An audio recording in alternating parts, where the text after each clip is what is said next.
إن الحمد لله نحمده ونستعينه ونستغفره ونعوذ بالله من شرور أنفسنا ومن سيئات أعمالنا من يهده الله فلا مضل له ومن يضلل فلا هادي له وأشهد أن لا إله إلا الله وحده لا شريك له وأشهد أن محمدا عبده ورسوله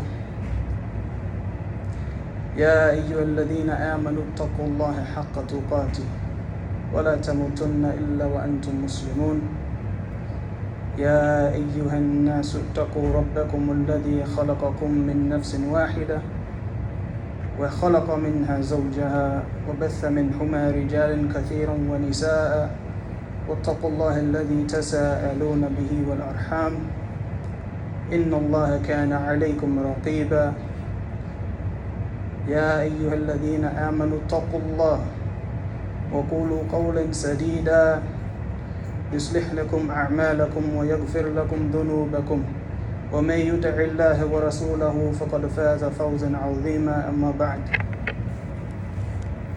فإن خير الحديث كتاب الله وخير الهدي هدي محمد صلى الله عليه وسلم وشر الأمور محدثاتها وكل محدثة بدعة وكل بدعة ضلالة وكل ضلالة في النار.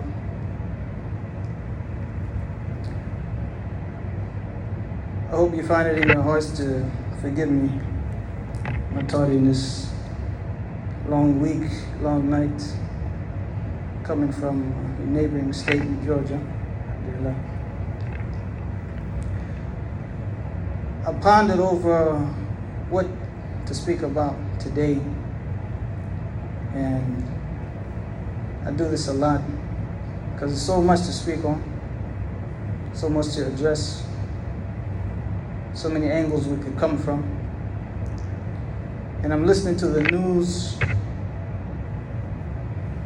We have this going on, that going on, and it comes down to a few things. It goes down to the basics. And from those basics, there's something that we learn, which is no matter where we are, no matter what we're doing, whatever your work is, no matter where you're traveling, no matter what situation Allah put you in, financial troubles, or the opposite of that. You're in school, you're out of school, you're having children, alhamdulillah, mashallah. The one thing that stays constant in this world of change is the fact that no matter where you are, it's you in your Ibaadah. It's you in your Ibaadah. It is you in your worship. No matter where you go or what you do, it is you in your worship. If we sit and ponder that, if we internalize that, we come to find that this world where everything else is going on and things are getting crazy, you can control your world. You can control your world. This concept of community. Nowadays we see much division. We see much division. Ethnicity, background, your trade. We're not using these things as means of uniting, but we're using it as means of dividing. What I've learned to say is, okay, we overlook the ignorance of our brothers and sisters and those from the outside as well. But that one thing that can always unite us is our Ibaadah. It's our worship. We have many different groups, this group, that group, wahakadha. I don't care about those. Allah doesn't care about those. Prophet ﷺ doesn't care about those. And when it comes down to community, the community is only a sum of what? It's individuals. It's individuals.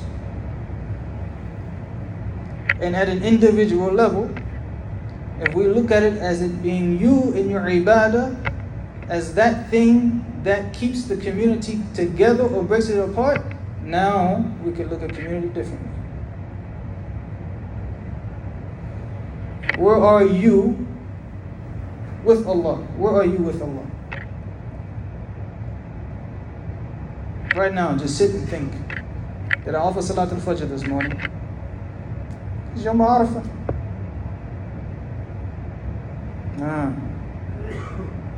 How many lines is in the masjid for Salatul Fajr? Oh, I'm not close to the masjid, I can't hear the adhan, it's not binding upon me. Brother, if you can do it, do it. Allah bless you with a vehicle, you come. And it may be those very instances and situations that keep the community from getting closer and going to the next level.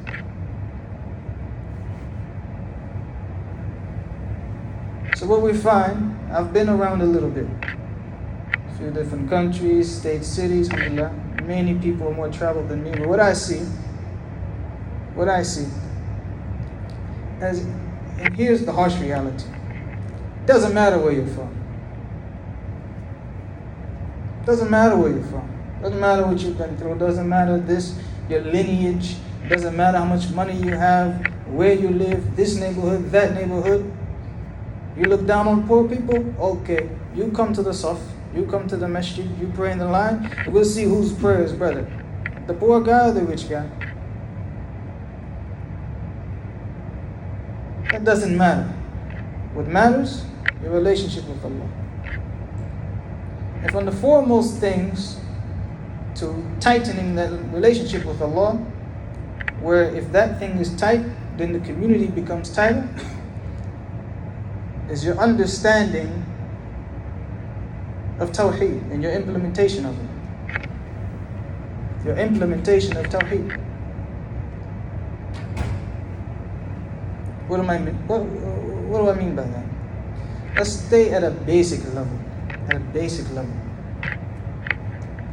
We translate loosely, Tawheed is what Allah's oneness, Allah's uniqueness. Okay. At a basic level, is everything you're doing with the cognizance of pleasing Allah only? Everything you're saying, is it with the cognizance, the wherewithal that I'm trying to please Allah with this statement? If not, we have work to do. From the other foremost things that keep the community tight, Salah. The Salah. Tawheed, Salah. بني الإسلام على 5. أشهد أن لا إله إلا الله محمد رسول الله وأقام الصلاة وأقامت الصلاة. Salah.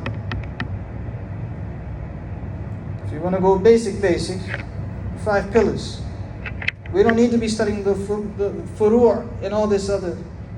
Yeah, let's come back to the basics here. Tawheed and Iman, the first pillar. The second pillar, Salah. How is your Salah? How is your Salah? Again, examine yourself, and if you really want to know where you are with Allah, you look at your Salah. As we know, this is the number one thing Allah is going to look at. As we know, the hadith goes, if the Salah is good, inshallah everything else will be good. If Salah is deficient, la hawla wa la quwwata illa billah. So much emphasis is put on the Salah. There's even a mentality that you have to stay on top of it. And there's a mentality that Allah and His Messenger want you to have. through the salah, by doing these things that I will mention. Just look at the schedule and the availability and the options. Number one is the mercy that Allah gives us many different options of ibadat, ways to worship Allah, many different options. Fasting, I'm not good at that, but praying, I can do that all day. Dhikr, I can do that all day. You find your strength, your niche. As we know, it's better to be consistent with a few things than all over the place and doing many things, but it's not consistent, because the consistency shows the sincerity. Consistency shows the sincerity. Before you wake up for Salat al-Fajr, what do we have available to us? Tahajjud. As Allah mentions in the hadith, whoever wants something from me, I will give him. Whoever asks for forgiveness in this time, the last third of the night, I will grant it to him. So forth and so on. Salah. All the way up, if you're praying, all the way up until the adhan for Salat al-Fajr. In the adhan for Salat al-Fajr, you find what? As-salatu khayrun min al-nawm. Mentality. It's a mentality you gotta have. If you don't have it, you'll get it.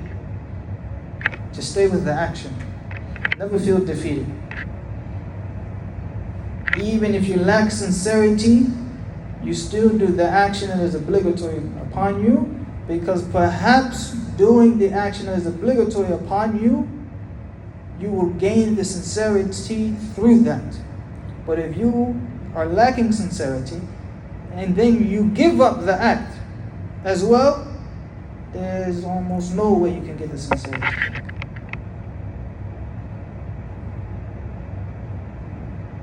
So you have a vehicle, you have a car, you're far away 10, 15 minutes, something like, may Allah reward you for every single second you drive to the masjid. May Allah reward you for every single step you take to the masjid.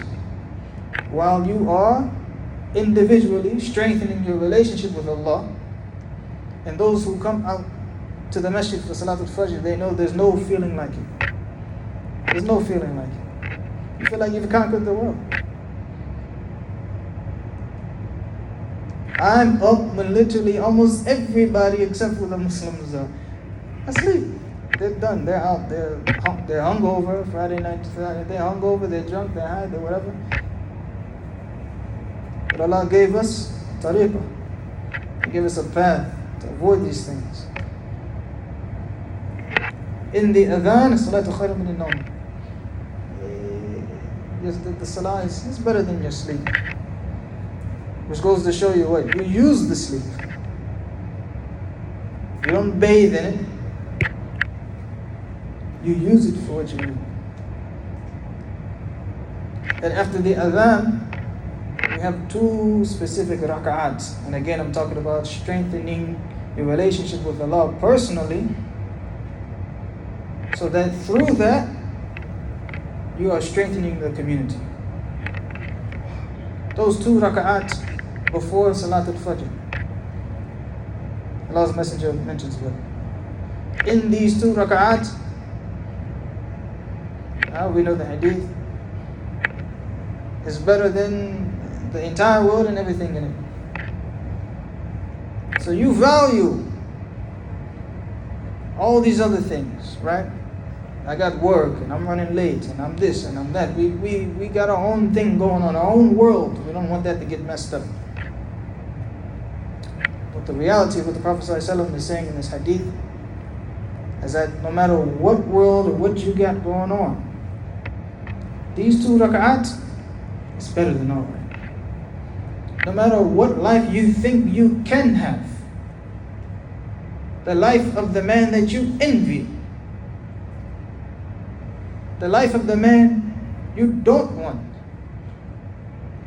all of it in between, these two rak'at, better than all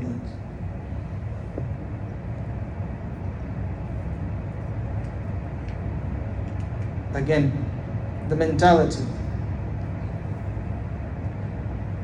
You have to be strong. Strong.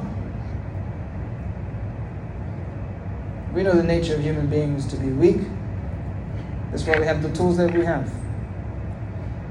Ask Allah for forgiveness, get right back on it. Right back on it. No time to sit around and feel sorry for yourself. You're feeling sorry for yourself at your own deficit. Because you're going to be held accountable for you. So if you get up before Salatul Fajr and you offer some tahajjud, and you call the adhan, and you're listening to the message, and you offer those 2 rak'at before Salatul Fajr, and then you offer Salatul Fajr, and then what are you doing after Salatul Fajr? Subh. Tasbih. You're worshipping Allah even more. Dhikr, dhikr, dhikr. All the way until what? 15 minutes or so after sunrise, then guess what? More salah, Salatul Duha. Salatul Duha.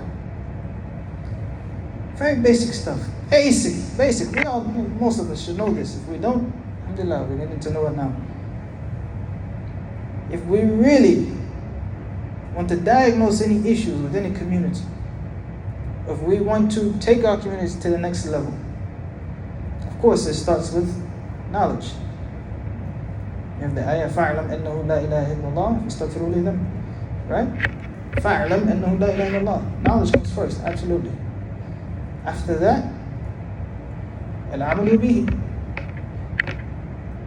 الْعَمَلُ بِهِ. You have to act upon it.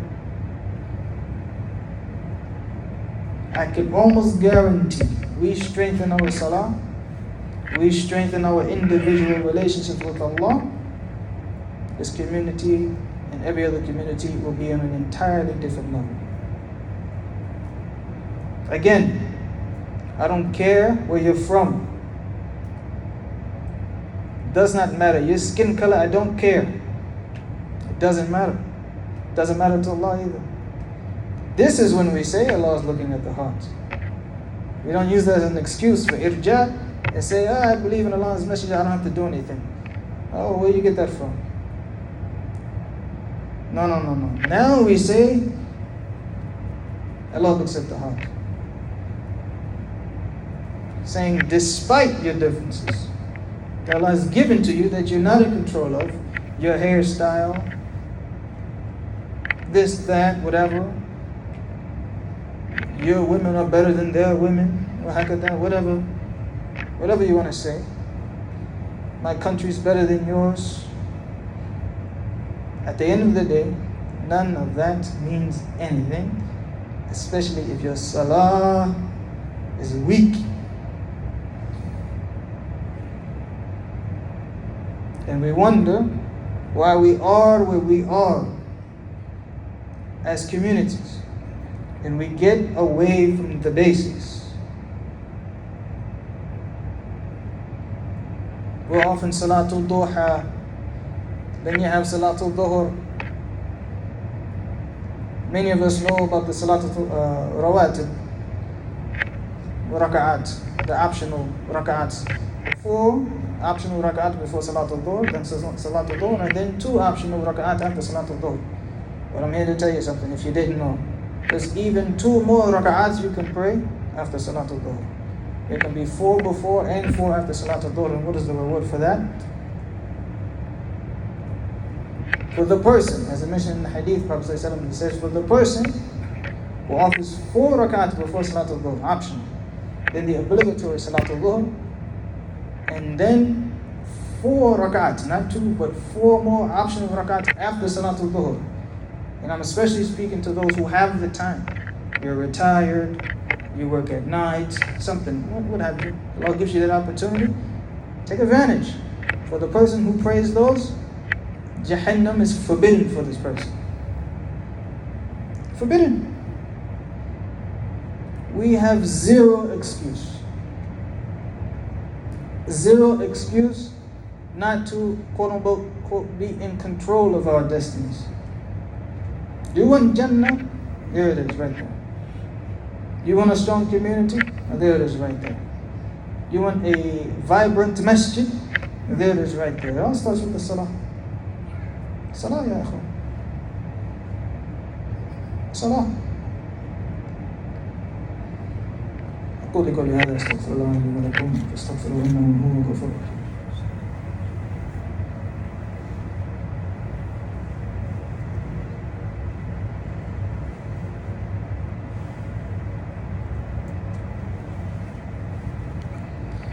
بسم الله الحمد لله والصلاة والسلام على رسول الله وبعد.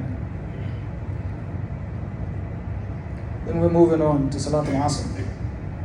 And we're going to stay on the Salat al-Asr. Many of us, when we grow up, no matter which madhab you're taught, we believe there's no sunnah, there's no optional rakat before Salat al-Asr. Incorrect. There's 4. You can pray some more. News flash, you can pray some more. You can pray some more. You can strengthen your community even more. You can strengthen your relationship with Allah and His Message, with Allah even more. The Prophet ﷺ, he said, which could be translated to mean, may Allah have mercy upon the one who prays 4, meaning optional rak'ats before Salat al-Asr. And what is the main way? The ultimate way that we enter into Jannah. As it was mentioned, even the Prophet ﷺ, he said in the hadith, even not him is going to make it on his own merits solely. The main way we make it, Allah has to let us in through His rahmah, through His mercy. Through His mercy. That is where we enter into Jannah.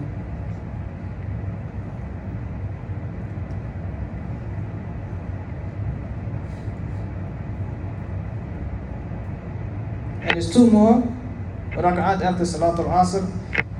Difference of opinion. If you want to offer those after Salat al-Asr, believing that hadith is sahih, then tafaddal, may Allah reward you. If you want to abstain from those because you don't want to pray during a time where it's haram to pray, so forth and so on, you can abstain those. May Allah reward you both equally. And then we have what? Salat al-Maghrib. There's a hadith, the Prophet ﷺ, he said there is a prayer, there's a salah between every single adhan and iqamah. Meaning there's 2 rak'ats you can pray at least between every adhan and iqamah. So guess what? Guess what, brothers and sisters? We're praying some more. We're praying some more. How bad can a community really get? Let's think about it. How bad can a community really get? If the community is full of people who have gained the shade of Allah on Yawm al-Qiyamah, being as those whose hearts are attached to the masjid, how bad can that community really get? Because if there's nothing but salah going on, I don't see anything but good things happening for that community. You understand? This is the pillar. This is the formula. No need to reinvent the wheel. Get this imam here, he'll take our community to heights we've never seen. Get this guy here, we take... No. The leadership in the community starts individually. Leading yourself. Ku anfusikum wa ahlikum nara. Sah? You save yourself and then your family and your people, whoever you're responsible for, from Jahannam, from the fire as well. The leadership in the community starts with each and every one of you. The imam is the icing on the cake. These other heads of authority, they're the just the cream on top of the, whatever you want to call it. And then we have Salat al-Maghrib, of course. There's 2 optional rak'at after Salat al-Maghrib. Then we have Salat al-Isha. Salat al-Isha. One of the salawat that is mentioned in hadith, there's a difference of opinion amongst the scholars of Ahl Sunnah, that if you routinely miss Salat al-Isha and Salat al-Fajr, or some of the scholars say Salat al-Isha or Salatul Fajr, this is a sign of nifaq. This is a sign of hypocrisy. Very, very, very important. Salatul Isha. You're tired. What time is Salatul Isha? It's after 10 o'clock now. It's after 10. What are you doing after 10 o'clock anyway? So guess what, brothers and sisters? Let's pray some more. Huh?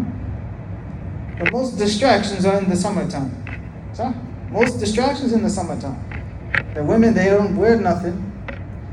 The crime increases. This, that, whatever. So a mercy is in the time for the salat being spread out throughout the entire day. So at that same time at night where Isha is right now, where normally throughout the year you would be doing something you shouldn't be doing at this time, you have to now replace it with Salatul Isha. And oh, by the way, Salatul Fajr is about 6 hours later. There's a mentality, brothers and sisters, we need to have. There's a mentality that Allah is trying to train us and tell us that we should have as Muslims on an individual level and as a community on a grand level. So again, I repeat, it does not matter what the color of your skin is, where you are from, what you do as a trade, how much money you make.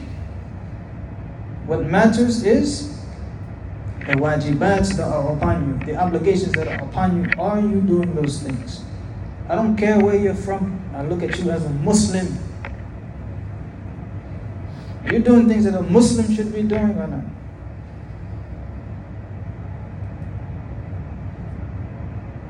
So there's a community challenge. Community challenge. I don't know how many lines are here for Salatul Fajr and Salatul Isha. But especially for the rest of the summer, these are pretty good length of lines, not too long. I've been in some masajid where the lines are way over here to here. Let's try to get at least 3 lines for Salatul Fajr and at least 4 lines for Salatul Isha every day. No excuse. You see how many people here? How many people here? Inshallah, we're going to see when we line up. See, Islam is about, we got to hold each other accountable. Respectful way. This is how we improve. Huh?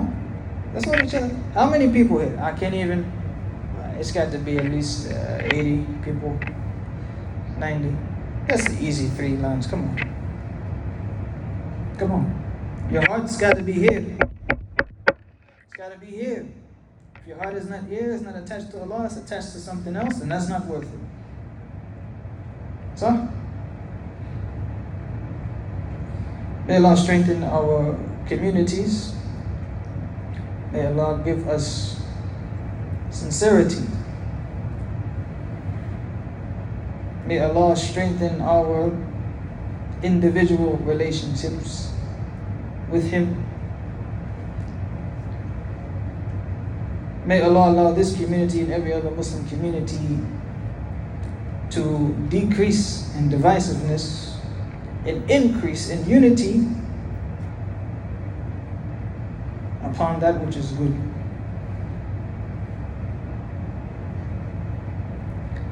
ربنا آتنا في الدنيا حسنة وفي الآخرة حسنة وقنا عذاب النار. كما صلى